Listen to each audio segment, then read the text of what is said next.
యోబు గ్రంథం 4వ అధ్యాయం 6వ వచనం 7వ వచనం చదువుదాం. 7వ వచనంలో జ్ఞాపకము చేసుకొనుము అన్నాడు. మనం చాలా నెలలుగా జ్ఞాపకము చేసుకొనుట అనే అంశం గురించి మనం ధ్యానం చేస్తా ఉన్నాం. ఎన్నో విషయాల్లో ఏమేమి విషయాలు మనం జ్ఞాపకం చేసుకున్నాము. లోతు భార్యను జ్ఞాపకం చేసుకోండి అన్నాం. మిరియామును గురించి జ్ఞాపకం చేసుకోమన్నాడు. ఏ స్థితిలో నుండి పడిపోయో జ్ఞాపకం చేసుకోమన్నాడు. ఎలా విన్నావో జ్ఞాపకం చేసుకోమన్నాడు. చాలా విషయాలు మనం దేవుని సన్నిధిలో మనము దేవునిని జ్ఞాపకం చేసుకుంట అనే మాటను బట్టి చాలా మాటలు మనం ధ్యానం చేశాం. నేటి దినాన్న మరొక మాట, జ్ఞాపకము చేసుకొనుము. నిరపరాధి అయిన ఒకడు ఎప్పుడైనా నశించినా, యథార్థ వర్తనులు ఎక్కడైనా నిర్మూలమైనా.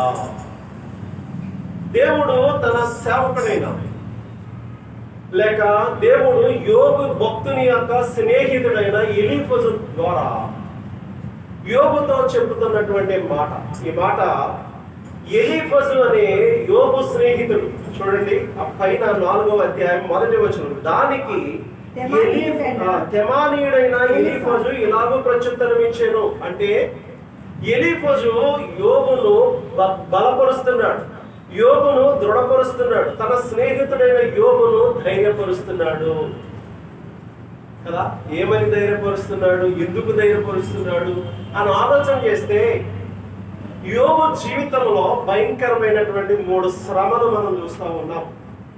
యోబు జీవితంలో యోబు ఎలాంటి వాడు అని ఆలోచన చేస్తే 1వ అధ్యాయం 1వ వచనంలో యోబు ఊజు దేశమందు యోబు అను ఒక మనుషుడు నేను, అతడు యథార్థవంతుడు, న్యాయవంతుడు, దేవుని యందు భయభక్తులు కలిగిన వాడు, చెడుతనమును విసర్జించిన వాడు. 4 క్వాలిటీస్ ఉన్నాయి యోబు అనే వ్యక్తిలో. 4 విషయాలు మనం చూస్తా ఉన్నాం. అతడు ఎలాంటి వాడంటే యథార్థవంతుడు, అతడు ఎలాంటి వాడంటే న్యాయవంతుడు, అతడు ఎలాంటి వాడంటే దేవుని యందు భయభక్తులు కలిగిన వాడు, అతడు ఎలాంటి వాడంటే చెడుతనమును విసర్జించిన వాడు. 4 మంచి లక్షణాలు, 4 సుగుణాలు యోబు భక్తునిలో ఉన్నట్టుగా మనం 1వ అధ్యాయం 1వ వచనంలో యోబు గ్రంథంలో చదువుతా ఉన్నాం. ఇలాంటి న్యాయవంతుడైన యోబును గురించి, ఇలాంటి యెహోవా యందు భయభక్తులు కలిగిన యోబును గురించి, ఇలాంటి యథార్థవంతుడైన యోబును గురించి, ఇలాంటి చెడుతనమును విసర్జించిన యోబును గురించి దేవుడైన యెహోవా ఒక సాక్ష్యం ఇస్తా ఉన్నాడు. అదే అధ్యాయం 8వ వచనంలో సాతాను గాడితోటి అందుకు యెహోవా అతడు యథార్థవంతుడును న్యాయవంతుడునై దేవుని యందు భయభక్తులు గలవాడై చెడుతనమును విసర్జించిన వాడు భూమి మీద అతని వంటి వాడెవడనో లేడు. చాలండి. దేవుడైన యెహోవా అపవాదితో మాట్లాడుతూ ఉన్నాడు. అపవాది అంట ఇలా పరిశుద్ధులందరూ సమావేశమై ఒక చోట దేవుని ఆరాధన చేస్తున్న సమయాల్లో అపవాది వచ్చాడంట. అపవాది పరిశుద్ధుల సభలోనికి వచ్చాడు. 6వ వచనంలో వచ్చి అక్కడ ఉంటూ ఉండగా దేవుడైన యెహోవా అడుగుతున్నాడు, నువ్వు ఎలా వచ్చావు ఇక్కడికి అని అంటే, నేను భూమి మీద అటు ఇటు తిరుగులాడుతూ వచ్చాను అని ఆ సాతాను లేక అపవాది దేవునితో మాట్లాడుతున్నప్పుడు దేవుడైన యెహోవా అతనితో చెప్తా ఉన్నాడు. అంటే అపవాదితో చెప్తున్నాడు, నీవు నా సేవకుడైన యోబును గురించి ఆలోచించావా? అతని గురించి తెలుసా నీకు? అతడు ఎలాంటివాడో తెలుసా? అతడు న్యాయవంతుడు. అతడు ఎలాంటివాడో తెలుసా? అతడు యథార్థవంతుడు. అతడు ఎలాంటివాడో తెలుసా? అతడు దేవుని యందు భయభక్తులు గలవాడు. అతడు ఎలాంటివాడో తెలుసా? అతడు చెడుతనమును విసర్జించిన వాడు. అతని వంటి వాడు భూమి యందు ఒక్కడును లేడు అన్నాడు. సైతాన్ గడు ఏమన్నా తక్కువడా? వాడేమంటున్నాడా? ఊరికి నేనేంటి అన్నాడు. ఏమంటున్నాడు అంటే వాడు అని అడగగా 9వ వచనంలో అండి, అపవాది యోబు ఊరకయ్యే దేవుని యందు భయభక్తులు గలవాడాయన కదా. దేవుడేమో సాతాను దగ్గర ఒక ప్రశ్న, కాబట్టి యోబును గురించినటువంటి సాక్ష్యం చెప్తా ఉన్నాడు.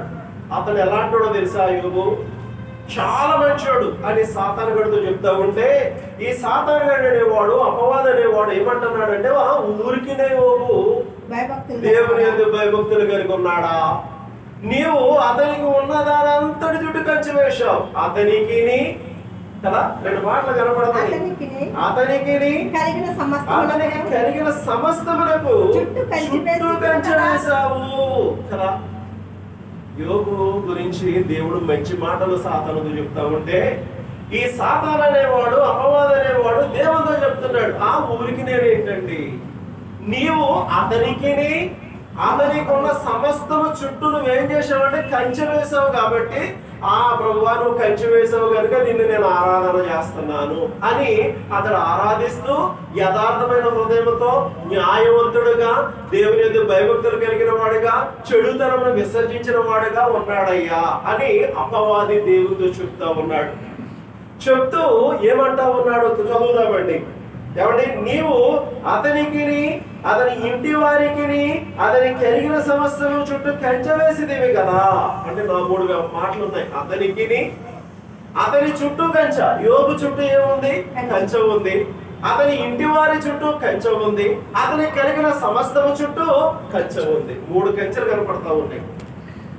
కాబట్టి అతనికి ఇంకే లోటు లేదు, ఏ ఫికరు లేదు. కాబట్టి అతడు యథార్థంగా ఉన్నాడయ్యా. నీవు వాటిని గనక తీసివేసావు అనుకో అని చెప్తా ఉన్నాడు. 11వ వచనం, అయినను నీవు ఇప్పుడు నీ చెయ్యి చాపి అతనికి కలిగిన సమస్తమును మొత్తని ఎడల అతడు నీ ముఖం ఎదుటనే నిన్ను దూషించి విడిచిపోవునని యెహోవాతో అనగా కదా. ఇప్పుడు నువ్వు కంచె వేసావు కదా, ఈ సమస్తాన్ని నువ్వు తీసివేసావు అనుకో దేవా, ఆ యోబు అనే వ్యక్తి నీ ఎదుటే నిన్ను దూషించి వెళ్ళిపోతాడు అని అన్నాడంట. అందుకు యెహోవా ఏం చేస్తా ఉన్నాడు? ఇదిగో అతనికి కలిగిన సమస్తము నీ వశములో ఉన్నది, అతనికి మాత్రము ఏ హానియో చేయకూడదని అపవాదికి సెలవీయగా వాడు యెహోవా సన్నిధి నుండి బయలు వెళ్ళెను. ఏమండి, వాడు యెహోవా సన్నిధి నుండి బయలు వెళ్ళి 3 భయంకరమైనటువంటి ఇబ్బందులు యోబుకు కలుగ చేసినట్లుగా మనం చూస్తా ఉన్నాం. మొట్టమొదటి దాడి దేని మీద చేస్తున్నాడంటే ఆస్తి మీద దాడి చేస్తా ఉన్నాడు. సాతానుగాడు యెహోవా సన్నిధి నుండి బయటికి వెళ్ళి యోబు యొక్క ఆస్తి మీద మొట్టమొదటి దాడి చేస్తా ఉన్నాడు. చదువుదాం 14వ వచనంలో, ఎద్దులు నాగలు దునుచు గాడిదలు వాటి సమీపమున మేచుండగా శమాయిలు వాటి మీద పడి వాటిని పట్టుకొని పోయి ఖడ్గముతో పని వారిని హతము చేసిరి. జరిగినది నీకు తెలియజేయటకు నేను ఒక్కడనే తప్పించుకొని వచ్చి ఉన్నాను. అంతటి ఇంకొకడు మాట్లాడుచు మరి ఒకడు వచ్చి దేవుని అగ్ని ఆకాశము నుండి పడి గొర్రెలను పనివారిని రొగలు పెట్టి కాల్చివేసెను.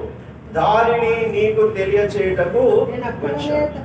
మరలా 17వ వచనం, అతడు ఇంకను మాట్లాడుచుండగా కల్దీలు 3 సమూహములుగా వచ్చి ఒంటెల మీద పడి వాటిని కొనిపోయి ఖడ్గము చేత పనివారిని చంపిరి.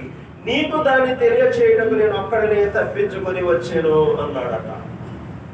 ఒంటెలు, గొర్రెలు, గాడిదలు, పనివారు, వీళ్ళు ఎవరు అంటే యోబు యొక్క ఆస్తి.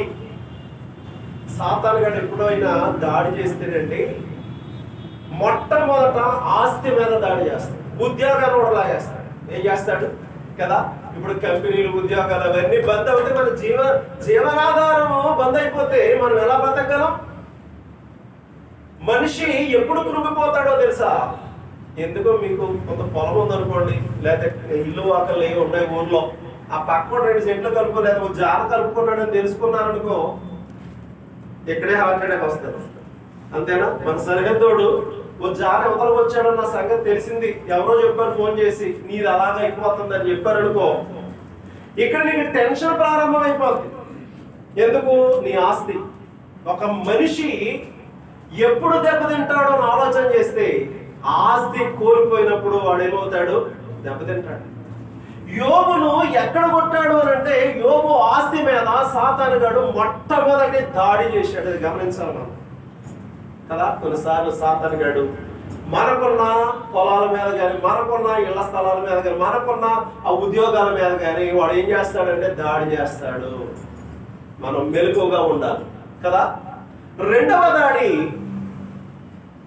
యోబు యొక్క కుటుంబం మీద దాడి చేశాడు. చదువుదాం. ఇంకా మనము 18వ వచనం చదివినట్లయితే, అతడు మాట్లాడుచుండగా వేరొకడు వచ్చి నీ కుమారులను నీ కుమార్తెలను భోజనము చేయించు, ద్రాక్షారసము పానము చేయించుండగా గొప్ప సుడిగాలి అరణ్య మార్గముగా వచ్చి ఆ ఇంటి 4 మూలలను కొట్టగా అది యవనులను మీద పడి వారు చనిపోయి దానిని తెలియజేయటం. రెండవ దాడి, ఒకటి ఫైనాన్షియల్ దాడి కదా. ఫైనాన్షియల్ గా యోబును కృంగదీశాడు సాతానుగాడు. రెండవది ఫ్యామిలీ పరంగా తన 10 మంది బిడ్డలను ఒకే రోజున కదా, ఒకే రోజున ఆ ఊరికినేనా వారి చుట్టూను కదా. ఆయన ఏమన్నాడు అంటే, ఆ సాతానుగాడు వచ్చి దేవుడితో చెప్తున్నాడు, యోబు చుట్టూను అతని ఇంటి వారి చుట్టూను అతనికి కలిగిన సమస్తము చుట్టూను 3 మాటలు చెప్పాడు. యోబు చుట్టూ, యోబు ఇంటి వారి చుట్టూ, యోబుకున్న సమస్తము చుట్టూ అంటే ఆస్తి చుట్టూ. కాబట్టి ఈ మూడిట్లో ప్రాముఖ్యమైనది ఏంటి అని అంటే ఆస్తి. మొట్టమొదటి దాడి, ఇప్పుడు సాక్ష్యం విన్నాం కదా, సుజానమ్మ గారు సాక్ష్యం ఇచ్చారు. బంగారం కోల్పోయారు, తను ఎంత కృంగిపోయిందో, ఎంత ఏడ్చిందో కదా. నాకు ఫోన్ చేసిందండి, ఎలా జరిగిందని అని చెప్పి చాలా ఏడ్చింది. ఎందుకు? ఆస్తి అది మళ్ళీ ఇప్పుడు కొనాలంటే ప్రజెంట్ టైంలో ఎంతో కష్టం. బంగారం కొనబోతే కరువు, అమ్మబోతే అరువు. అదే బంగారం గంట ముందు కొంటే 50,000, తర్వాత దాన్ని అమ్మటానికి అదే షాప్కి వెళ్తే 40,000 అంతే బంగారం రూల్. కనుక ఏదేమైనా విలువైన వస్తువు తను కోల్పోతే తనకి ఎంత బాధగా ఉందో. వీరేష్ గారి ఉద్యోగం కోల్పోతే కుటుంబం ఎంత బాధగా ఉందో. ఎందుకు? జీవనాధారం లేదు. అలాగే యోబుకు కలిగిన సమస్తము అంటే ఆస్తి మీద మొట్టమొదటి దాడి చేశాడు సాతానుగాడు. జాగ్రత్త సుమా, మన మీద దాడి కంటే ముందు మనకున్న ఏమండి ఆ సాంపత్యంపై సాతానుగాడు దాడి చేస్తాడు. రెండవ దాడి ఏంటి అంటే తన కుటుంబం మీద ఫ్యామిలీ పరమైన దాడి. 10 మంది బిడ్డలు ఒకసారి చనిపోయారు. ఇంక యోబు ఏం చేయాలి అర్థం అవ్వక 21వ వచనంలో అంటున్నాడు, నేను నా తల్లి గర్భములో నుండి దిగంబరిని వచ్చి తిని అక్కడికి తిరిగి వెళ్ళేదను అన్నాడు. ఇక్కడ 2 దాడులు మనం చూసాం. మళ్ళా 2వ అధ్యాయంలో దేవదూతలు యెహోవా సన్నిధిని నిలుచుటకు వచ్చిన మరి యొక్క దినము తటస్థింపగా వారితో కూడా అపవాది యెహోవా సన్నిధిని నిలుచుటకై వచ్చెను. యెహోవా అంటున్నాడు, నీవు ఎక్కడి నుండి వచ్చింది అని వారిని అడగగా అపవాది భూమిలో ఇటువడు తిరుగులాడుచు అందులో సంచరించుచు వచ్చిందని యెహోవాకు ప్రత్యుత్తరం ఇచ్చెను. అందుకు యెహోవా, నీవు నా సేవకుడైన యోబు సంగతి ఆలోచించావా? అతడు యథార్థవంతుడును న్యాయవంతుడును దేవుని యందు భయభక్తులు కలిగి చెడుతనం విసర్జించిన వాడు భూమి మీద అతని వంటి వాడు అప్పుడును లేడని నిష్కారణంగా అతని పాడు చేయడానికి నీవు నన్ను ప్రేరేపించినను అతడు ఎక్కడో తన యథార్థతను వదలగా నిలకడగా ఉన్నాడని చెప్పగా అపవాది అంటున్నాడు. 3వ దాడి, చర్మము కాపాడుకొనుటకు చర్మమును, తన ప్రాణమును కాపాడుకొనుటకై తనకు కలిగిన యావత్తును అరుణించును కదా. ఇంకొకసారి నీవు చేయి చాపి అతని ఎముకలను అతని దేహమును అతడు నీ ముఖం ఎదుటనే దూషించి నిన్ను విడిచిపోవనగా యెహోవా అంటున్నాడు, అతడు నీ వశములో ఉన్నాడు, అతని ప్రాణము మాత్రము నీవు ముట్టవద్దని సెలవిచ్చాను. కాబట్టి అపవాది యెహోవా సన్నిధి నుండి బయలు వెళ్ళి అరికాలం మొదలుకొని నడినెత్తి వరకు బాధాకరమైన కురుపులతో యోబును మొత్తెను. 3వ దాడి చూస్తున్నారా? మొట్టమొదటి దాడి ఆస్తి మీద చేస్తాడు ఏమండి. 2వ దాడి కుటుంబం మీద చేస్తా ఉన్నాడు. 3వ దాడి యోబు మీదే చేస్తా ఉన్నాడు కదా. 3 భయంకరమైన దాడులు మనం చూస్తా ఉన్నామండి. ఆస్తి పోయిందండి. ఆస్తి ఎప్పుడైతే పోయిందో పరువు అప్పుడే, అంతేనా? ఆస్తి ఎప్పుడైతే పోయిందో పరువు కూడా మొన్నడ వారికి భూమి మీద ఆగలేదు. ఎప్పుడు ఉద్యోగం ఊడిపోయి మనోడు కొంతమంది బయట దేశాల్లో ఉన్నారు. ఈ మధ్యకాలంలో 3 మంది వచ్చేసారండి. వాళ్ళు పెద్ద పెద్ద ప్యాలెస్లు కట్టేసి ఊళ్ళో బుల్లెట్ ఒకడో అదొకడో ఇదో తీసి ఇష్టం వచ్చినట్టు తిరిగారు. ఇప్పుడు అక్కడి నుంచి తరివేస్తే వీళ్ళు వచ్చేసారండి. వచ్చిన వాళ్ళు ఏం చేస్తున్నారంటే ఉన్న బంగారం సీక్రెట్ గా వేయడం, ఉన్న పొలాలు సీక్రెట్ రోడ్డు మీద పడిపోయారు. ఈ రోడ్డు మీద పడిపోయిన వాళ్ళ గురించి చెప్తున్నటువంటి సామెతలు ఏంటో తెలుసా? మరణ వారు భూమి మీద ఆగలేదు, నేను గవర్నమెంట్ ఇలా తిప్పిదా ఆవిడలేదు. అయిపోయింది, ఏమైపోయింది. మన మిడిల్ క్లాస్ చాలా జాగ్రత్తగా ఉంటారు. మిడిల్ క్లాస్ వాళ్ళు ఏం చేయాలి? ఇలా ఆడకూడదు, ఉంటే ఉండగాక పెట్టడం చోట అవసరం కదా. ఏదైనా ఆపద వచ్చినప్పుడు ఎక్కడికైనా వెళ్ళి దాన్ని తాకడ పెట్టి మనం వాడుకోవచ్చు. వాడుకుంటా ఉపయోగించండి, బడాయి చేయడానికి ఉపయోగించకూడదు కదా. ఏదో పండుగ పాపం అంటే తప్పదు. గనక వీళ్ళందరూ ఏమయ్యారు అని అంటే రోడ్ల మీద పడ్డారు. ఎంత అవమానమో! యోబు యొక్క జీవితంలో ఆస్తిని కోల్పోయాడు. మొట్టమొదటి దాడి సాతానుడు ఆస్తి మీద చేస్తాడు.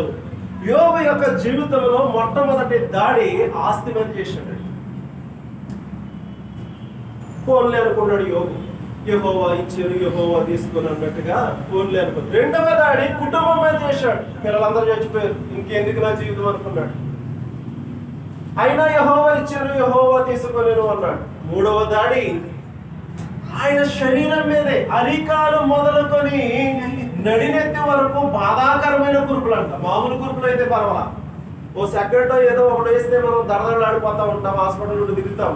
ఆయనకి అరికాలు మొదలుకొని నడినెత్తి వరకు కూడా బాధాకరమైన కురుపులు వచ్చేసాయంట. ఎంత బాధపడి ఉంటాడో! చెల్ల పెంకు తీసుకుని కదండి,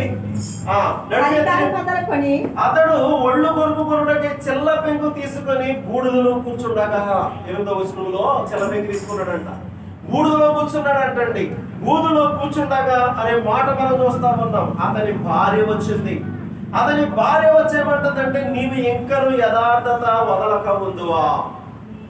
ఎన్ని దాడిలో చూస్తున్నారా, ఎన్ని ఇబ్బందులు చూస్తున్నారో యోబు జీవితంలో, ఆ యథార్థవంతుని జీవితంలో, ఆ న్యాయవంతుని జీవితంలో, ఆ దేవుని యొక్క భయభక్తులు గల వారి జీవితంలో, ఆ చెడుతనము విసర్జించిన వారి జీవితంలో ఎన్ని బాధలో. కాబట్టి చెప్పాలి, ఒకటి ఆస్తి మీద దాడి చేశాడు సాతానుగాడు, రెండవది కుటుంబం మీద దాడి చేశాడు సాతానుగాడు, మూడవది ఆయన శరీరం మీదే దాడి చేశాడు సాతానుగాడు కదా. ఫైనాన్షియల్ దాడి, రెండవది కదా ఫ్యామిలీ పరమైన దాడి, మూడవది శరీరం మీద ఫిజికల్లీ అతన్ని ఇబ్బంది పెట్టేశాడు, అరికాలు మొదలుకొని నడితే వరకు.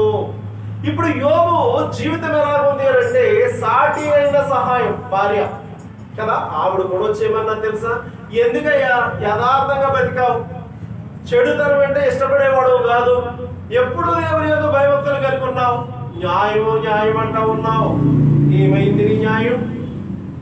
ఇక మీదట యథార్థతను విడిచిపెట్టు, దేవుడు అన్నావు కదా, అతను దూషించు, నువ్వు మరణమైపో. ఎంత బాధో! 4వ మాట. ఇలాగా కృంగిపోయిన స్థితిలో యోబు ఉండి, నేను ఎందుకు పుట్టానా, అసలు నేను పుట్టకుండా ఉన్న బాగుండు అని 3వ అధ్యాయంలో తన జన్మదినాన్ని, తన పుట్టిన దినాన్ని శపించుకుంటున్నాడట. ఏం చేస్తాడు? 3వ అధ్యాయం 1వ వచనంలో, ఆ తరువాత యోబు మాట్లాడ మొదలుపెట్టి తాను పుట్టిన దినమును శపించెను కదా. ఎవడైనా బర్త్డేని శపించుకుంటాడండి? ఇక్కడ యోబు భక్తుడు తన బర్త్డేని శపించుకుంటున్నాడు. ఎన్ని బాధలున్నా, ఎన్ని కష్టాలున్నా కనీసం ఒక కేకో స్వీటో తెచ్చుకుని మనం కదా నలుగురు పంచుకుని మనమో తింటాం, ఏదో చేస్తాం, బర్త్డే అని చెప్పి సంతోషపడతాం. ఇక్కడ యోబు ఏం చేస్తా ఉన్నాడు అని ఆలోచన చేస్తే, తన జన్మదినాన్ని తను శపించుకుంటున్నాడండి. యోబు ఎలాగో అనేను, నా తల్లి గర్భద్వారమును అది మూయనందును, నా నేత్రములకు అది బాధను మరుగు చేయనందును, నేను పుట్టిన దినము లేకపోవును గాక, మగపొల్ల పుట్టినను ఒకడు చెప్పిన రాత్రి లేకపోవును గాక, ఆ దినము అంధకారమగును గాక, పైనుండి దేవుడు దాన్ని ఎంచకుండును గాక, వెలుగు దాని మీద ప్రకాశింపకుండును గాకని తన జన్మదినాన్ని శపించుకుంటున్నాడండి. తన జన్మదినాన్ని శపించుకుంటూ ఉంటే యోబుకి 3 స్నేహితులు ఉన్నారండి. యోబుకి ఎంతమంది స్నేహితులండి చెప్పాలి? యోబుకి ఎంతమంది స్నేహితులు? పేర్లు ఏంటంటుకొని కదా, జోఫరు, బెల్దరు, ఎలీఫజు. 2వ అధ్యాయం 11వ వచనం చూడండి. అతని బాధ అత్యధికముగా ఉండెను గనుక. 11వ వచనం. తెమానీయుడైన ఎలీఫజు, షూహీయుడైన బెల్దరు, నయమాతీయుడైన జోఫరును, యోబు ముగ్గురు స్నేహితులు అతనికి సంభవించిన ఆపదలన్నిటి గురించి వినినవారే అతనితో కలిసి దుఃఖించుటకును అతని ఓదార్చుటకును పోవలను ఆలోచించుకుని తమ తమ స్థలములను విడిచి వచ్చిరి. ముగ్గురు స్నేహితులు ఉన్నారు, ఎలీఫజు, బెల్దరు, జోఫర్. ఈ ముగ్గురులో ఎలీఫజు 4వ వచనంలో ఎలీఫజు అనే ఒక స్నేహితుడు ఉన్నాడు. బహుశా అతను ముఖ్య స్నేహితుడేమో. స్నేహితులు చాలా మంది ఉంటారు, అందులో ఒకరు చాలా ఆప్యాయతగా హత్తుకునే స్నేహితుడేమో. ఈ స్నేహితుడు యోబును ధైర్యపరుస్తున్నాడు. 7వ వచనంలో 6వ వచనం చదువుదాం. నీ భక్తి నీకు ధైర్యం పుట్టించదా యోబు? ఆ ఎలీఫజు అంటున్నాడు, యోబు నీ భక్తి నీకు ధైర్యం పుట్టించదా? ఎంతకాలం భక్తి చేసావు కదా, ఎంతకాలం దేవుడు దేవుడు దేవుడు అని తిరిగావు కదా, ఎంతకాలము దైవ సన్నిధిలో అనుభవించావు కదా, నీ భక్తి నీకు ధైర్యం పుట్టించదా? నీ యథార్థ ప్రవర్తన నీ నిరీక్షణకు ఆధారము కదా. ఇంత యథార్థంగా బ్రతికావు, ఆ యథార్థమైన ప్రవర్తన నీ నిరీక్షణకు ఆధారం కదా. జ్ఞాపకం చేసుకును, నిరపరాధి అయిన ఒకడు ఎప్పుడైనా నశించిన యథార్థ వర్తనలు ఎక్కడైనా నిర్మూలమైన యోబును గురించి ధైర్యపరుస్తా ఉన్నాడండి. ఎలీఫజు వచ్చి ధైర్యపరుస్తున్నాడు, ఓ యోబు నీ భక్తి నీకు ధైర్యం పుట్టించట్లేదా? నీ యథార్థ ప్రవర్తన నీ నిరీక్షణకు ఆధారము కాదా? నువ్వు జ్ఞాపకం చేసుకో, ఎప్పుడైనా యథార్థవంతుడు ఎక్కడైనా నిర్మూలమయ్యాడా? ఎప్పుడైనా న్యాయవంతుడు ఎప్పుడైనా ఎక్కడైనా నిర్మూలమయ్యారా అని యోబు యొక్క స్నేహితుడైన ఎలీఫజు చెప్తూ, అసలు యోబు నువ్వు ఎలాంటోడువో తెలుసా? అసలు యోబు వాస్తవానికి నువ్వు ఎలాంటోడువో తెలుసా అని 3వ వచనంలో చెప్తున్నాడు. నీవు అనేకులకు బుద్ధి నేర్పిన వాడు. యోబు నువ్వు ఎలాంటోడువో తెలుసా? అనేక మందికి బుద్ధి నేర్పిన వాడవు, బలహీనమైన చేతులను బలపరిచిన వాడవు, నీ మాటలు తొట్టిల్ల వారిని ఆదుకొని ఉండెను, కృంగిపోయిన మోకాళ్ళు గల వారిని నువ్వు బలపరిచితివి. నువ్వు ఎలాంటోడువో తెలుసా యోబు? ఎలీఫజు ధైర్యపరుస్తున్నాడు. నువ్వు ఎలాంటోడువో తెలుసా యోబు? నువ్వు అనేకులకు బుద్ధి నేర్పావు, ఇలా ఉండాలి ఇలా ఉండాలి ఇలా ఉండాలని నేర్పినోడు నువ్వు, జ్ఞానం నేర్పినోడు, బుద్ధి నేర్పినోడు. అదే సమయంలో అనేక మంది నువ్వు ఆదుకున్నావు, తొట్టిలో పోయిన వారు అనేక మంది నువ్వు ఆదుకున్నావు అయ్యా యోబు. అనేక మందిని నువ్వు బలపరిచిన వాడు. అలాంటి వాడు ఇలా కృంగిపోవటం బాగుందా? ఇలా నీరసిల్లిపోవటం బాగుందా? నీ భక్తి నీకు ధైర్యం పుట్టించట్లేదా?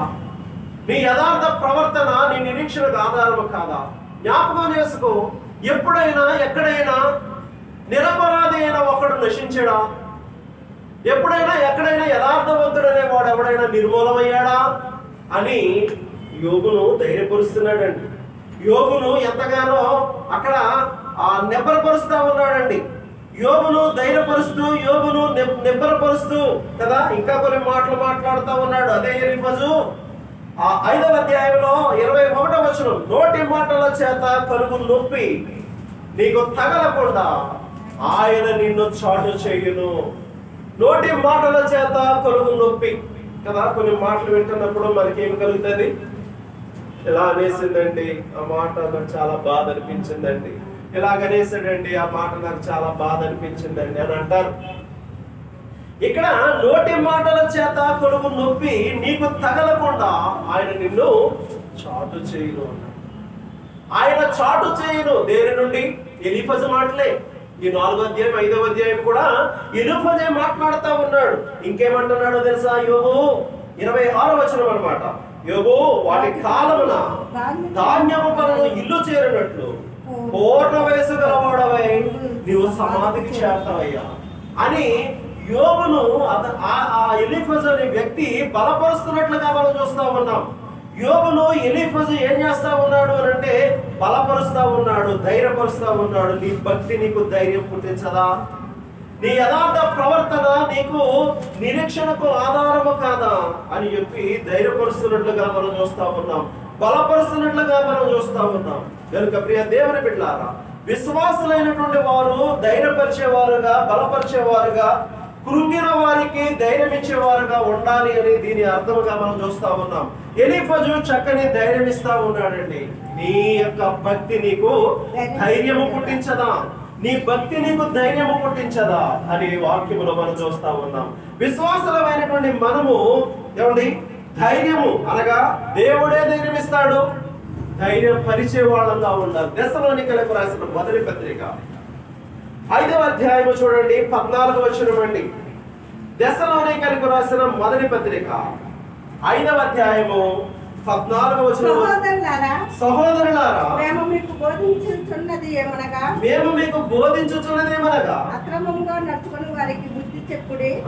అక్రమముగా నడుచుకుని వారికి బుద్ధి చెప్పండి, ధైర్యం చెడిన వారిని ధైర్యపరచండి, బలహీనులకు ఓతనీయుడి. ఎలీఫజు ఏమంటా ఉన్నాడు ఆలోచన చేస్తే, ఇదిగో యోబు, నీ భక్తి నీకు ధైర్యం పుట్టించదా, నీ యథార్థ ప్రవర్తన ఉంది కదా, అది నీ నిరీక్షణకు ఆధారము కాదా, జ్ఞాపకం చేసుకో. నువ్వెంతమందికి బుద్ధి నేర్పినవాడు, నువ్వెంతమందిని బలపరిచిన వాడు, నువ్వెంతమందిని ఆదుకున్నవాడు. కాబట్టి ఎప్పుడైనా ఎక్కడైనా యథార్థవంతుడు నిర్మూలమైనా, ఎప్పుడైనా నిరపరాధి అయిన వాడు ఎక్కడైనా చెడిపోయాడా అని యోబు యొక్క స్నేహితులైనటువంటి ఎలీఫజు చెప్తా ఉన్నాడు. స్నేహితులైన వారు మంచివారై ఉండాలి, ధైర్యపరిచే వాళ్ళు ఉండాలి. కొంతమంది ఉంటారు. మరొకడు ఉన్నాడండి, వాడేమంటున్నాడు విందాం కదా. బెల్దర్ అనేవాడు ఉన్నాడు. 8వ అధ్యాయం యోబు గ్రంథంలో 8వ అధ్యాయం. అప్పుడు షూహీడైన బెల్దరు ఇట్లా, నేను ఎంతకాలమని విట్టి మాటలాడేదవు, నీ నోటి మాటలు సుడిగాలి వంటి వాయను. దేవుడు న్యాయ విధిని రద్దుపరచునా, సర్వశక్తులకు దేవుడు న్యాయమును రద్దుపరచునా. నీ కుమారులు ఆయన దృష్టికి పాపం చేశారేమో కదా. బాధలో ఉంటే సరిపోటు కంటే పులిపోటేది అంటారు. అలాగా వీళ్ళు బాధలో వీళ్ళుంటే, యోబు బాధలో యోబు ఉంటే వాళ్ళు వచ్చేమన్నారు, నీ కుమారుడు చనిపోవడానికి కారణం ఏంటో తెలుసా, నీ కుమారులు ఒకవేళ దేవుని దృష్టిలో పాపం చేశారేమో. అలాంటి స్నేహితులు వద్దండి కదా.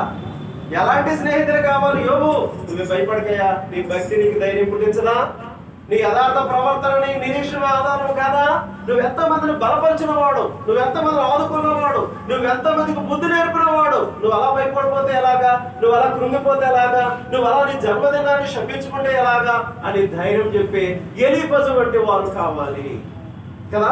అందుకే ఇక్కడ అంటున్నాడు కదా, ధైర్యము. మనం చదువుకున్న దశలోనికి రాసిన మొదటి పత్రికలో చదువుకున్నాం కదా, నీ ఆ ధైర్యము చెడిన వారిని ధైర్యపరుషుడి, బలహీనులకు ఓతనీయుడి. విశ్వాసముగా కొన్నిసార్లు కోల్పోతూ ఉంటాం. పురాలు విజయ్ గారు భార్యను కోల్పోయారు కదా, కొంతమంది ఆస్తులు కోల్పోతూ ఉంటారు, కొంతమంది బిడ్డలు కోల్పోతూ ఉంటారు. కనుక ప్రియులారా, ఎందుకు చెప్తా ఉన్నారు అంటే, స్నేహితుడైన వాడు, ఆప్తుడైన వాడు, ఆత్మీయుడైన వాడు, శ్రేయోభిలాష అయిన వాడు, సంఘస్థుడైన వాడు, కుటుంబస్తుడైన వాడు ఎలా ఉండాలి అంటే, మనలను ధైర్యపరిచేవాడుగా, మనలను ధైర్యం చెడిపోయిన మనకు ధైర్యం ఇచ్చేవాడుగా ఉండాలి, మనకు ఓతనిచ్చేవాడుగా ఉండాలి. లేకపోతే ఇంకా కృంగదీస్తే ఆ జీవితం ఎలా ఉంటుందో తెలుసా. ఒకడు వచ్చి అంటాడు, నీ బిడ్డలు ఒకవేళ పాపం చేశారేమో. అప్పుడు యోబు అంటున్న మాట ఏంటి అని అంటే, యోబు మాట్లాడుతూ ఉంటాడండి, బాధ కలిగేస్తూ ఉంటే యోబు మాట్లాడుతూ ఉన్నాడు. మీరందరూ ఎలా అంటాడో తెలుసా, పనికిమాలినోడు అని చెప్తా ఉన్నాడు యోబు.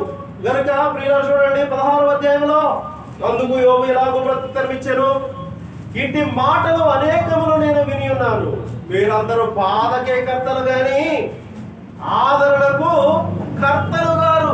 యోబు అంటున్నాడయ్యా, మీరందరూ కూడా ఎలాంటి వాళ్ళో తెలుసా, బాధకే కర్తలు కానీ ఆదరణకు కర్తలు గారు. నేను బిడ్డలు కోల్పోయి ఉన్నానా, నేను ఆస్తిని కోల్పోయి ఉన్నానా, నేను వ్యాధితో ఉన్నానా, మీరు వచ్చి ఎలా మాట్లాడుతూ ఉన్నారా అని యోబు వారిని ప్రశ్నిస్తున్నట్లుగా మనం చూస్తా ఉన్నాం. విశ్వాసముగా మనము, వాడు శత్రువైనా కానీ వాడికి ఆపద కలిగినప్పుడు మనం ఏం చేయాలి, వెళ్ళి వాదార్చాలి.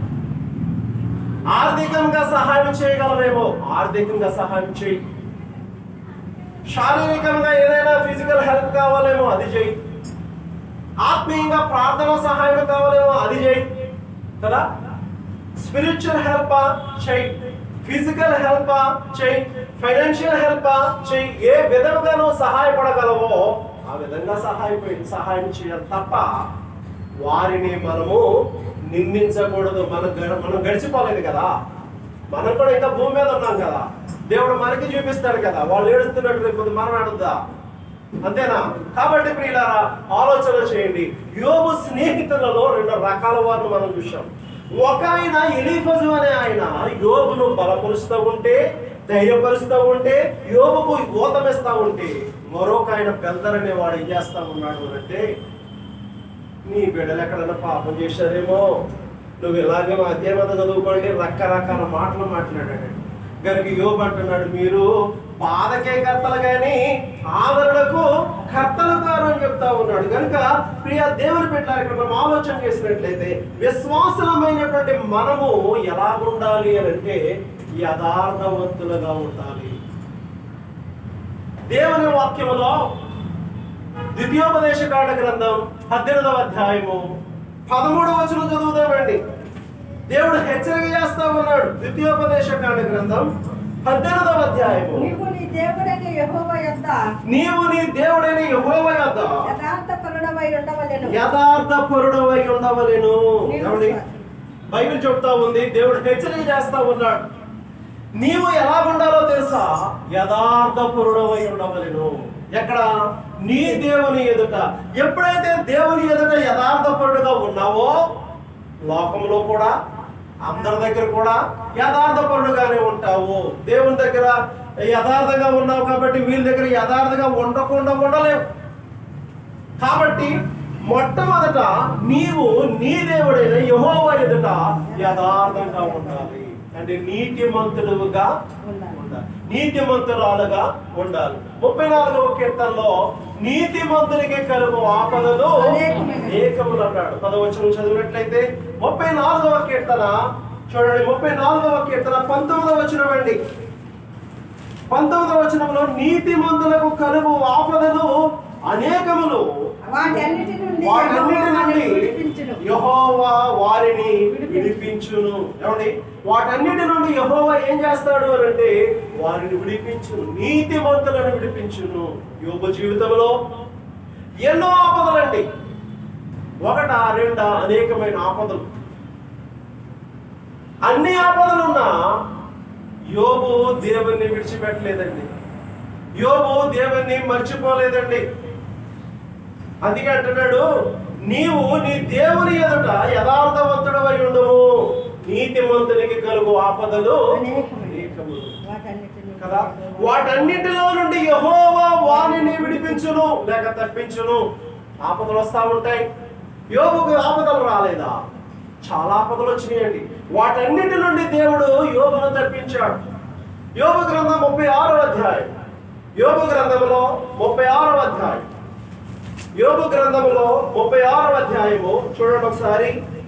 7వ వచనం, నీతిమంతులను ఆయన చూడకపోడు, నీతిమంతులను ఆయన చూడకపోడు. ఏమండి, యోబు భక్తుడును దేవుడు చూడకపోలేదండి, తప్పకుండా చూశాడు.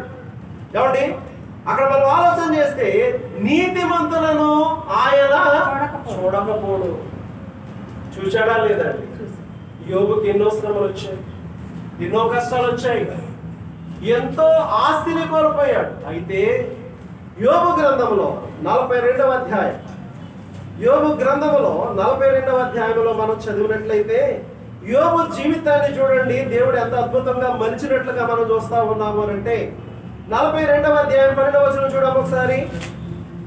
యెహోవా యోబును మొదట ఆశీర్వదించిన అంతటి కంటే మరి అధికముగా ఆశీర్వదించాడు. యెహోవా యోబును మొదట ఆశీర్వదించిన దానికంటే మరి అధికముగా యోబును ఆశీర్వదించెను. అతనికి 14,000 గొర్రెలను, 14,000 గొర్రెలను, 6,000 ఒంటెలను, 1,000 జతల ఎడ్లను, 1,000 ఆడదగాడిదలను కలిగెను. ఏమండి, యోబు జీవితాన్ని చూడండి. యోబు ఎంతగా ఆశీర్వదించబడ్డాడో అదేమన్నాడు ఎలీఫజు, నీ భక్తి నీకు ధైర్యం పుట్టించదా? నీ యథార్థ ప్రవర్తన నీ నిరీక్షణకు ఆధారము కాదా? జ్ఞాపకం ఉంచుకొను, నిరపరాధి అయిన ఒకడు ఎప్పుడైనా నశించినా, యథార్థవంతులు ఎక్కడైనా నశించిపోయారా అని ఎలీఫజు ధైర్యం చెప్పిన ప్రకారముగానే యోబు ఎన్నో శ్రమలు అనుభవించిన తర్వాత దేవుడు యోబు జీవితంలో మనం ఆలోచన చేస్తే యోబుని ఏం చేస్తా ఉన్నాడు అంటే మొదట ఆశీర్వదించిన దానికంటే అధికముగా ఆశీర్వదించాడు. అదే సమయంలో యోబుకు ఆస్తి ఇచ్చాడండి. తర్వాత 11వ వచనంలో అతనికి 7 కుమారులను 3 కుమార్తెలను ఏదైతే పోగొట్టుకున్న సమస్తాన్ని యోబుకు దేవుడు కలిగించాడు. ఆ ప్రకారం 16వ వచనం మనం చదివితే అటు తరువాత యోబు 140 సంవత్సరములు బ్రతికి అటు తర్వాత యోబు 140 సంవత్సరములు బ్రతికి తన కుమారులను 4 తరాల వరకు చూశాను కదా. 4 తరాలు చూశాడండి. నీ భక్తి నీకు ధైర్యం పుట్టించదా? నీ యథార్థ ప్రవర్తన నీ నిరీక్షణకు ఆధారము కాదా? ఆయన భక్తి ఆయనకు ధైర్యం పుట్టించడానికి దేవుడు ఎలీఫజు ద్వారా యోబు భక్తునికి ధైర్యం పుట్టించాడండి. యోబు భక్తునికి ధైర్యం పుట్టించగా యోబు అంటాడు, నేను శోధింపబడిన తర్వాత సువర్ణం వలె మారతాను. ఎన్ని శోధనలున్నా యోబు మాటలు చూడండి. యోబు మాటలు మనం విందాం. యోబు గ్రంథంలో 27వ అధ్యాయం 5వ వచనం చూడండి, 2వ భాగం. మరణము వరకు నేనెంత మాత్రమును యథార్థతను విడువను. యోబు మాట్లాడుతున్న మాటను మనం వింటా ఉన్నాం. మరణము వరకు నేనెంత మాత్రమును యథార్థతను విడువను, నా నీతిని విడువక గట్టిగా పట్టుకొందును. నా ప్రవర్తన అంతటి విషయంలో నా హృదయము నన్ను నిందించదు. యోబు ఈ మాట్లాడుతున్న సమయంలో చాలా ఇబ్బందుల్లో ఉన్నాడండి. బిడ్డలు పోగొట్టుకున్నాడు, ఆస్తిని పోగొట్టుకున్నాడు, భార్య దూషించింది, తను కూడా భయంకరమైనటువంటి ఆ చర్మ వ్యాధితో బాధపడతా ఉన్నాడు. అలాంటి సందర్భంలో కూడా అతను మాట్లాడుతున్న మాట, మరణము వరకు కూడా నేను యథార్థతను విడువను. నేను యథార్థవంతుణ్ణి, ఆ యథార్థతను చచ్చిపోయే వరకు నేను యథార్థతను విడువను. భార్య వచ్చి ఇంకా నువ్వు యథార్థతను వదలకుందువా అన్నది. అయినప్పటికీ ఈయన స్టేట్మెంట్ ఇస్తా ఉన్నాడు, మరణము వరకు నేను యథార్థతను వదలను. అంతేకాదు, మరణము వరకు నా నీతిని విడువక గట్టిగా పట్టుకొందును. నీతిని విడవనన్నాడు, యథార్థతను విడువనన్నాడు. అంతేకాకుండా నా ప్రవర్తన అంతటి విషయంలో నా హృదయము నన్ను కొన్నిసార్లు నిందిస్తుంది. నువ్వు అలా అనకుండా ఉండవలసింది, నువ్వు అలా చేయకుండా ఉండవలసింది, నువ్వు అక్కడికి వెళ్ళకుండా ఉండవలసింది అని హృదయం కొన్నిసార్లు కొన్ని చోట్లకి మీరు వెళ్ళినప్పుడు గద్దిస్తారు. అది మన మీద దోషారోపణ చేస్తుంది. నువ్వు అలాగ వెళ్ళి అలాగ అందావు, నువ్వు అలాగ వెళ్ళి అలా చేస్తావు, నువ్వు వెళ్ళి ఇలా చేస్తావు అనేది మన హృదయం మనల్ని ఏం చేస్తుంది? దోషారోపణ చేస్తుంది. అందుకంటున్నాడు, నా హృదయము నా ప్రవర్తన అంతటి విషయంలో ఎప్పుడు కూడా నన్ను నిందించదు. అంత భక్తిగా బతికాడు. అంత భక్తిగా బతికాడు కనుక అతడు 4వ తరము వరకు దీర్ఘాయుషవంతుడుగా ఉండి తన పిల్లలను 4వ తరం వరకు చూశాడు. అతని 10 మంది పిల్లలను పోగొట్టుకుంటే దేవుడు మరలా 10 మంది పిల్లల్ని ఇచ్చాడు కదా. ముందున్న వారు ఎలాంటి వారో తెలియదు కానీ ఇక్కడ అంటున్నాడు, అతని పిల్లల వంటి పిల్లలు సౌందర్యవంతులు అంట. అతని కుమార్తెలు ఎలాంటి వాళ్ళు చెప్తా ఉన్నాడు ఆ 42వ అధ్యాయంలో ఆ 15వ వచనంలో.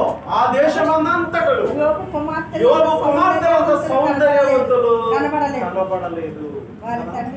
ముందు వారు సౌందర్యవంతులు కారేమో, అందుకే ఇక్కడ రాశాడు, ఆ యోబుకున్న కుమార్తెలు ఆ యొక్క దేశమంతటా కూడా వెతికిన అలాంటి అందమైన సౌందర్యవంతులైన కుమార్తెలు కనుక ప్రియులారా ఆలోచన చేయండి. జ్ఞాపకం ఉంచుకొనుడి, యథార్థవంతులు ఎప్పుడైనా నిర్మూలమైన. యోబు జీవితంలో మనం చూసాం, యోబు యథార్థవంతుడు. చివరి వరకు దేవుడు యోబుని యథార్థవంతునిగానే ఉంచాడు. యోబు కూడా యథార్థంగానే ఉన్నాడు. నా యొక్క యథార్థత నేను విడవనన్నాడు, నా నీతిని నేను విడవనన్నాడు. ఏమండి, నా హృదయము నా ప్రవర్తన అంతటి మీద నన్ను నిందించదు అని చెప్పాడు. ఆ విధముగా కాపాడుకున్నాడండి. కనుక 4వ తరం వరకు సజీవుడుగా ఉండి 4 తరాలు చూసినట్లుగా దీర్ఘాయుష్మంతుడుగా ఉన్నాడు. ఇలా ఆలోచన చేయండి. యథార్థవంతులను ఆయన త్రోసివేయడు. దేవుడు యథార్థవంతులను త్రోసివేసే దేవుడు కాదండి. యథార్థవంతులను ఆయన చూడకపోవడం అని దేవుని వాక్యం మాట్లాడుతూ ఉంది. కాబట్టి ఇక్కడ యథార్థవంతుడైన యోబు జీవితాన్ని మనం ఆలోచన చేసినట్లయితే యోబును దేవుడు విడిచిపెట్టలేదండి. దేవుడు యోబును త్రోసివేయలేదండి. చదువుదాం. యోబు గ్రంథం 8వ అధ్యాయము 20వ వచనం అండి. యోబు గ్రంథం 8వ అధ్యాయం 20వ వచనంలో ఆలోచించుము, దేవుడు యథార్థవంతుని త్రోసివేయడు కదా. యోబు యథార్థవంతుడు, మరణం వరకు యథార్థంగా ఉంటారన్నాడు. యోబును దేవుడు త్రోసివేయలేదు. నోవహు యథార్థవంతుడు. ఆదికాండ గ్రంథం 7వ అధ్యాయం 1వ వచనంలో ఈ తరం వారిలో నీవే నా ఎదుట నీతిమంతుడుగా కదా. ఈ తరం వారిలో నీవే నా ఎదుట నీతిమంతుడుగా ఉన్నావు అంటే యథార్థవంతుడుగా ఉన్నావు కదా. నీవే నా ఎదుట నీతిమంతుడుగా ఉన్నావు కదండి. కాబట్టి ఒక ఓడ తయారు చేయి, ఒక సువార్త ప్రకటన చేయి. ఆ సువార్త విన్నవారు వింటారు, విన్నవారు విడిచిపెట్టు. నీవు మాత్రం ఓడలో ప్రవేశించు. 7వ వచనంలో ఓడలో ప్రవేశించమని కోరుతా ఉన్నాడు. వారు ఓడలో ప్రవేశించేది. 24వ వచనంలో 150 దినాలు ప్రచండమైన వర్షం కురిసింది. ఆ యొక్క ఓడ తేలింది, జల ప్రళయం వచ్చింది. అనేక మంది ఆ తరము వారందరూ కూడా నశించిపోయారు. ఆ తరము వారిలో నోవాహు కుమారులైన షేము, హాము, యాపేతు వారి భార్యలు, అదేవిధంగా నోవాహు యొక్క భార్య 80 మాత్రమే మిగిలారు. దేవుడు అంటున్నాడు 8వ అధ్యాయం 15వ వచనంలో, ఆదికాండ గ్రంథం 8వ అధ్యాయం 15వ వచనంలో, అప్పుడు దేవుడు నీవును నీతో కూడా నీ భార్యయు నీ కుమారులను నీ కోడలను ఓడలో నుండి బయటకి రండి. ఓడలో ప్రవేశించమన్నవాడు దేవుడే, ఓడలో నుండి బయటకు రమ్మని పిలిచిన వాడు కూడా దేవుడే. 9వ అధ్యాయం 1వ వచనంలో మరియు దేవుడు నోవాహును అతని కుమారులను ఆశీర్వదించాడు. ఇలా ఆలోచన చేయండి. నోవాహు యథార్థవంతుడు, నోవాహు నీతిమంతుడు. నీతిమంతులను దేవుడు విడిచిపెట్టేవాడు కాదు, నీతిమంతులను దేవుడు త్రోసివేసేవాడు కాదు. ఆలోచించుము. యథార్థవంతులను దేవుడు త్రోసివేయడు అని దేవుని వాక్యం మాట్లాడుతుంది. అంటే జ్ఞాపకం ఉంచుకొనుము, నిరపరాధి అయిన ఒకడు ఇప్పుడైనా చెడిపోయినా, యథార్థవంతులు ఎక్కడైనా ఎప్పుడైనా పాడైపోయిరా లేక నిర్మూలమైరా అని దేవుడు అడుగుతా ఉన్నాడు. యథార్థవంతుడైన యోబు జీవితాన్ని చూశాం.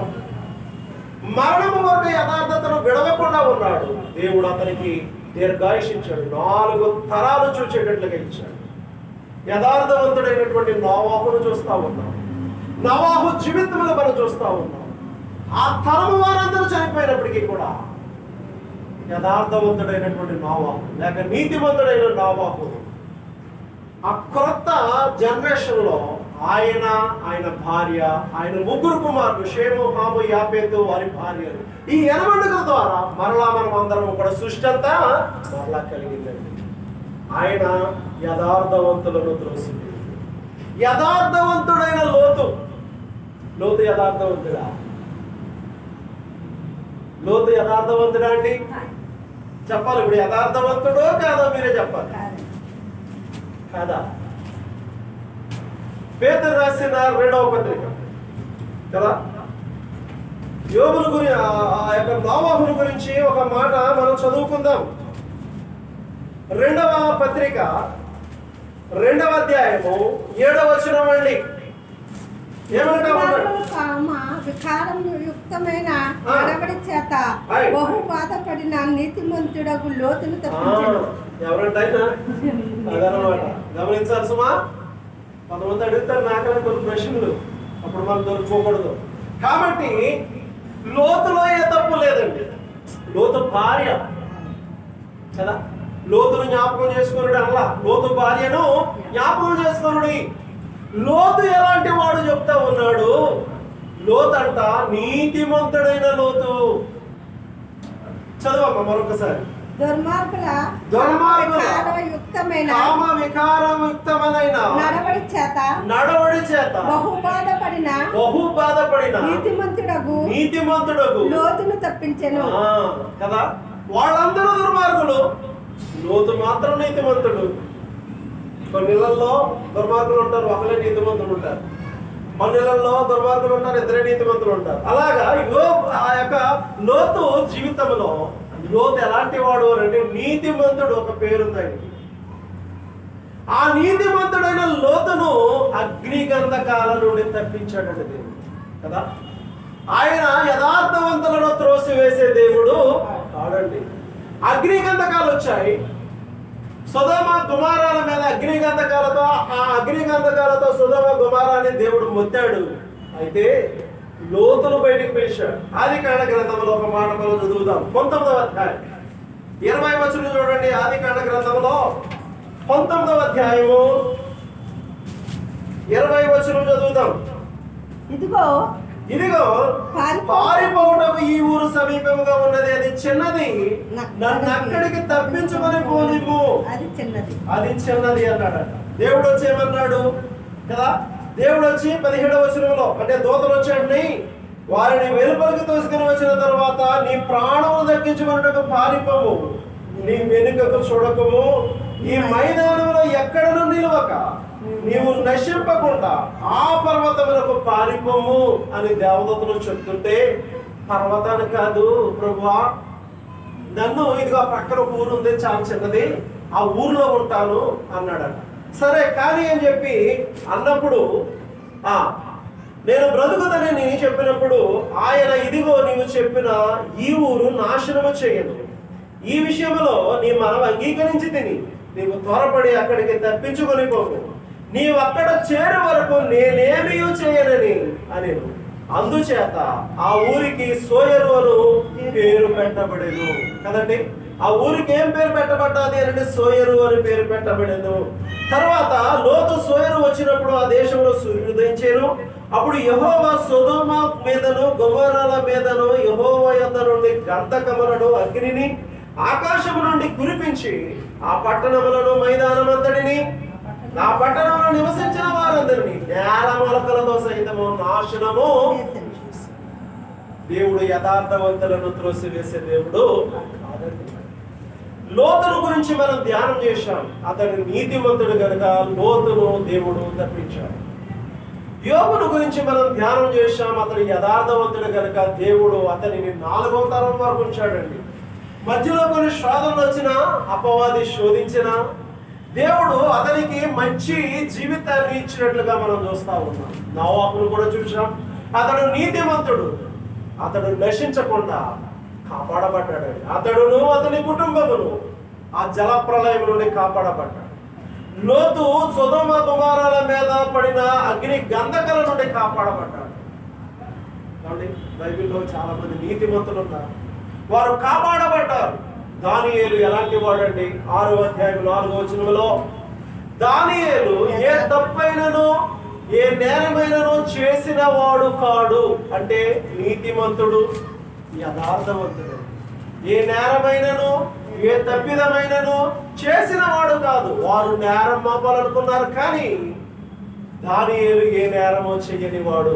ఆయన నిర్దోషి, ఆయన నిరపరాధి, అదే సమయంలో యథార్థవంతుడు, నీతిమంతుడు కనుక సింహాల బోనులో వేసిన ఆయన స్టేట్మెంట్ ఇస్తున్నాడు. 22వ వచనం 6వ అధ్యాయం 22వ వచనం అండి.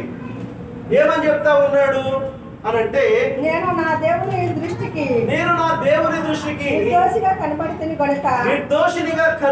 గనుక ఆయన తన దూతలను నంపించి సింహాలు నాకు వాటి నోళ్ళు మూయించెను.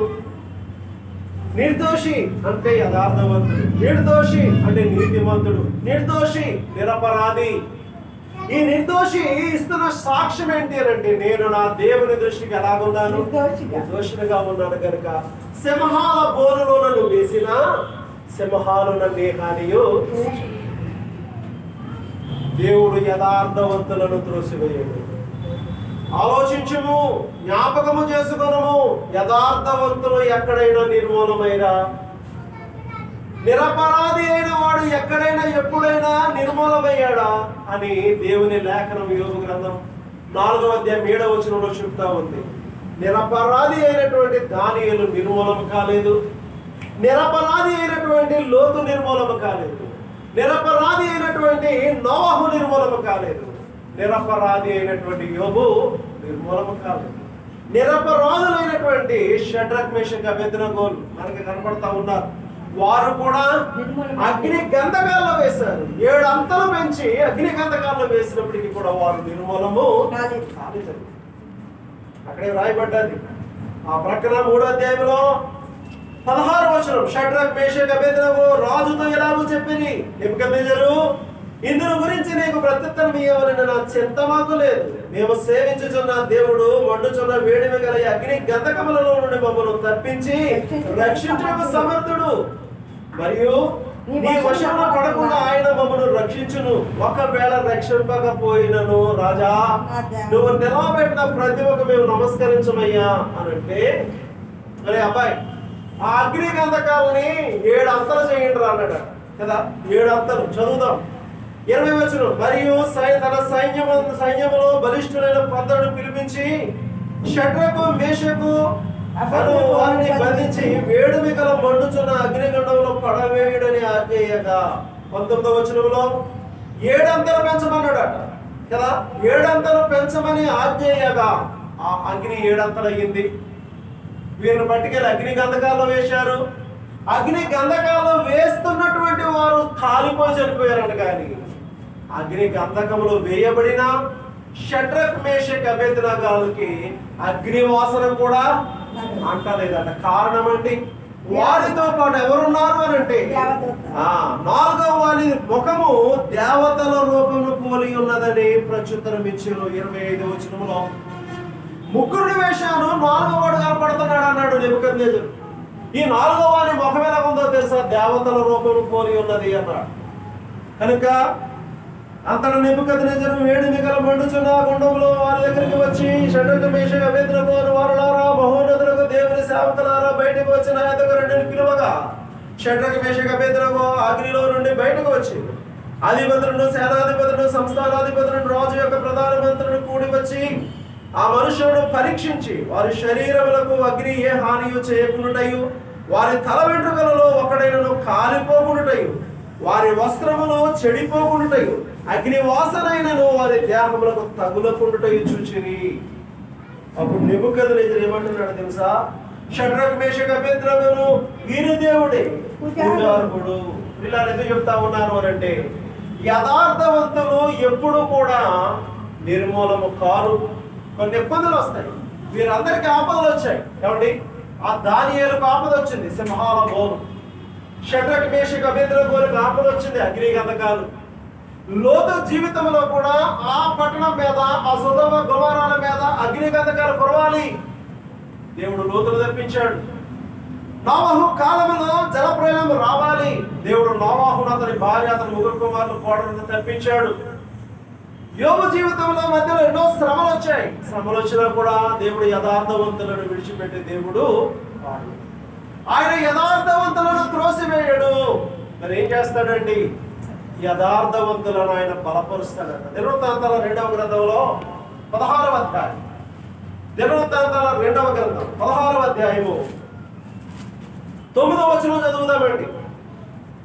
16వ అధ్యాయం 9వ వచనంలో, తన ఎడల యథార్థ